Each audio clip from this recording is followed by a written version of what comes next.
Councillor Quacks. Yeah, thank you. A couple of questions, Catherine, before we move on to the next section. If a person, well, I guess a decision maker, this is about conflicts of interest. So if a decision maker or a person or a decision maker, which is councillors, I guess,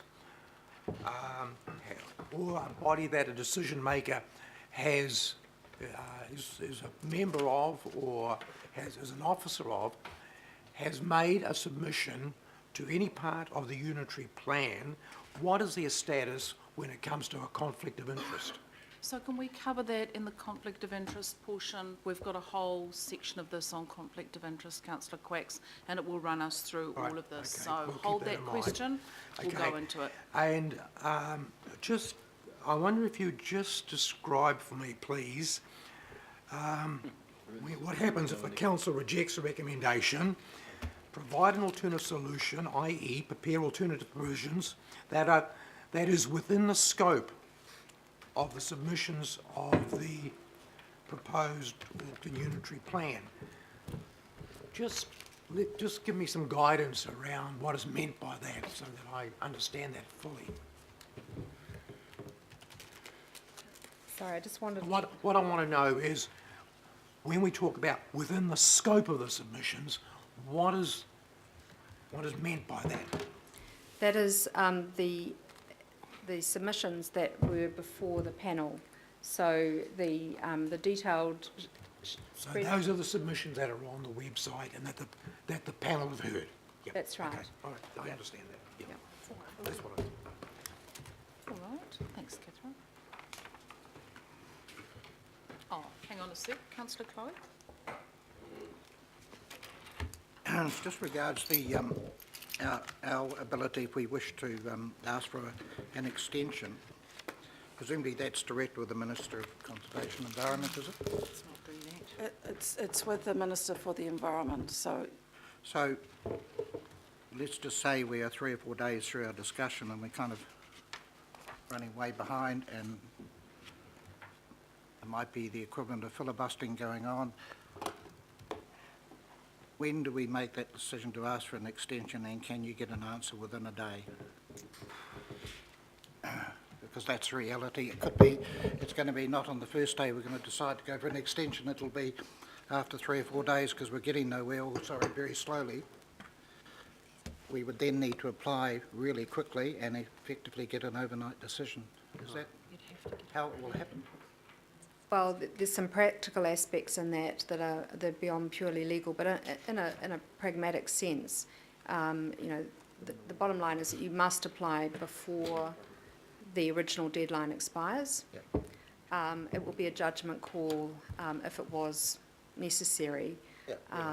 and would also, and almost certainly would require agreement of the committee to do so. Sorry, I do understand all that. Was more just, are we confident if we go that way, and I'm not proposing we go that way, but are we confident that we would get a quick turnaround on an answer and not end up after the 19th? We can't really speak for third parties, so we can't speak for the Minister. So let's start it with good intention and no filibustering and focus on the job. Okay, thanks, Catherine. So, appeal rights. A submitter, so a person who's made a submission to the panel can appeal to the Environment Court where we reject a recommendation. So that's a merits appeal in that circumstance. I think you're all very clear that where we accept a recommendation, that merits appeal does not exist. Where we accept a recommendation that the panel has identified as being out of scope of submissions, that widens the gate as to who may have a merits appeal. And as outlined in the second bullet point, a person who considers that they will be unduly prejudiced, and that is not a submitter, it's a much wider class of people than submitters, can appeal to the Environment Court in that limited circumstance, even though they have not been a submitter.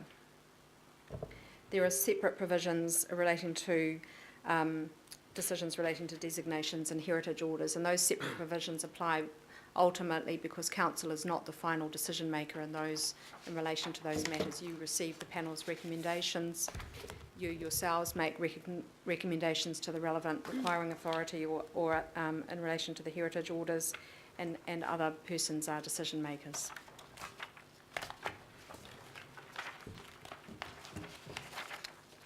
Can there be a group action? Class actions in New Zealand are still in a testing ground, so I can't give a conclusive view on that. Okay, councillor Casey? If we make a decision to reject something and a submitter doesn't like it, is that grounds for appeal? What are the grounds for appeal? If we accept a recommendation that the panel makes to us, and that becomes the decision, a person who does not like that decision will not have a merits appeal unless it was out of scope of the original submissions. So just pacing through that, if we accept that the norm would be that recommendations are within the scope of submissions to the panel, if that's the only universe that we're faced with on 22nd of July, and we accept panel's recommendations, a person does not have a merits appeal to the Environment Court. What they do have is a right of appeal on an error of law to the High Court, and they would have an ability potentially to bring a judicial review action challenging council's decision. That judicial reviews against the council? Yes. Okay. Councillor Darby? Thanks, Chair. Just on that appeal, so there's the right to appeal through lodging an appeal, but then there's also a right through being a Section 274 party, which is sort of sits under an appeal and attached to an appeal. Would you just, for those of us here who don't know the difference and the position of each and the influence of each position, and also maybe touch on the question of costs, appeals cost money, but also council in defending its plan might go to secure costs against an appellant. It might go for costs at the conclusion of the appeal. I think we need to discuss that part as of an appeal too. We're talking about appeals. That is the wider context of appeals. I'm just getting some advice from my left, Councillor Darby. I think we can touch on that, but remembering that some of this may then be legal advice that we'll be required to take should we go down that track. So we'll just need to be a bit cautious. Did you want to respond, Penny, or let Catherine respond? Just a couple of very brief comments. It's in the Environment Court's hands who it permits to join as a Section 274 party. But that's a fairly liberal approach, as I understand it, and Matthew will be able to correct me if I'm wrong, in relation to that, the breadth of the approach. Submitters and those who have an interest greater than the public generally will typically be able to join as Section 274 parties. And I think your other question related to costs, do you want to address the only comment I'd make about on the costs front is that generally in the Environment Court on plan appeals, parties, the council wouldn't seek costs or get costs typically. It's unusual. Is my only comment on that. So I think why I raise this, Madam Chair, is that's my understanding as well, and I think a lot of people might be concerned about the mounting costs that might come their way if they continue to challenge through appeal. And my understanding is the Environment Court is very lenient unless it is vexatious, and that's in a different category. Is that correct? That's right. I mean, as I said, if you look at the court's practice note on costs, for instance, in the case of plan change appeals, district plan appeals, they typically won't award costs against litigants. Thank you. It's unusual. Useful. Thanks, Councillor Darby. I understand the line of questioning, and I think that's useful for people to know. Okay, shall we Oh, councillor Brewer? Oh, thank you. Catherine, the Independent Hearings Panel's website makes clear on their homepage that the council, bracket, governing body, will consider the panel's recommendations and make decisions on whether to accept in part or reject recommendations. Are you envisaging that between the 10th to the 18th of August, it will be, as the IHP has stipulated, the governing body that makes those decisions around accepting or rejecting recommendations? And if not, why not? Through the chair, it's only the governing body that is delegated to make a decision on the Independent Hearings Panel. The Auckland Development Committee can receive the recommendations of the panel and discuss them and then make a recommendation to the governing body, but it has always been the process that it will be the governing body of Auckland Council that makes the final decisions to accept, reject or accept in part the recommendations of the panel.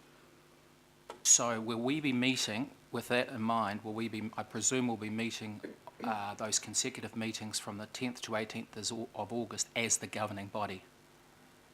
At the moment, the discussion has been around the ADC meeting as a committee and then making a recommendation and the governing body being convened on a regular basis through that time to accept the recommendations of the ADC committee. And at the moment, I guess the size, you know, we're kind of second guessing what we're going to be given, the size and complexity of this, and we need to find a way to make this work. Well, just on that, Madam Chair, it's certainly, reading the IHP's interpretation of it, is that the governing body will be doing that work, and I suspect that members of the public would be thinking that the governing body would be making those decisions, not merely ratifying it at the end or at the end of each section. Fair enough. Councillor Quacks. Madam Chair, if I heard you correctly, what you're describing is a much more protracted process than it would otherwise be. You're almost talking about a two-tier process where it goes to the ADC and then goes on to the governing body, rather than going straight to the governing body, which is the expectation, it seems, of the IHP. Councillor Quacks, you'll remember that was the way we worked through the draft, and it worked very well, and it allowed the process to proceed smoothly. Unfortunately, Madam Chair, we've only got 20 working days on this right now. That's the difference. I think we did the draft in 5 days. in 5 days, so let's just have a crack at a good process. Okay, back to you. The draft, this is the final. Big difference.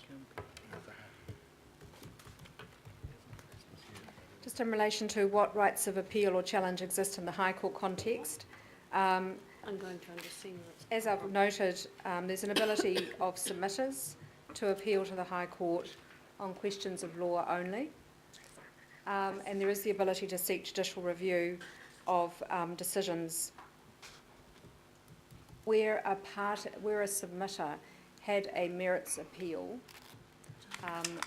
The standard Environment Court process would require them to exercise the merits appeal before they took any judicial review action.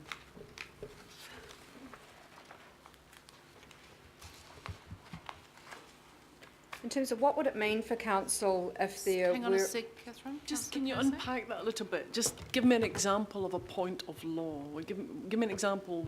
You must be thinking about this. What can people do to us? Can you just give me some examples? You'll appreciate, councillor, that we're in a public meeting. But adequately consider. I'll take my cue from the chair as to whether I should answer. I think maybe just something a little bit, Not adequately considered. keep it Hypothetical. reasonably theoretical if you're comfortable doing that, Catherine. Sorry, let's just get clear. So, Councillor Casey, what you're asking is Just some kind of a examples of- theoretical. Points of law. I'm not a lawyer, So, I know what is a people can point of what's a good example of a Yeah. point of law? I think that's probably What's a safe common, ground. what's a common point of law that would be taken to a judicial review?